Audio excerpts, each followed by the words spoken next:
kwa kweli katika baadhi ya maeneo ambayo kimsingi yanatakiwa kuzingatiwa ni yale maeneo ambayo tunakwenda kuyatumia kwa shughuli za jeshi. Nitoe tu ushauri kwa wananchi.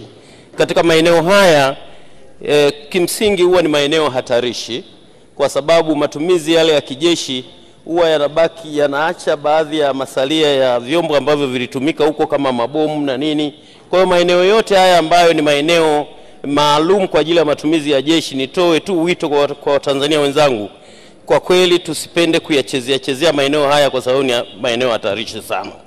Na kwa namna hiyo niombe tu yale maeneo tuliyobainisha kwa ajili ya matumizi ya jeshi, wananchi wa kawaida tusipende kwenda kuvamia maeneo haya, kwa sababu yamekuwa hayana matokeo mazuri kwa wananchi. Wengine wanaokota yale masalia ya mabomu wanayachezea na wakati mwingine analeta madhara. Lakini Mheshimiwa Spika, mimi sina maelezo marefu, tumuache mtoa hoja aweze kwenda kuhitimisha jambo lake, na sisi naomba kuwasilisha Mheshimiwa Spika. Asante sana.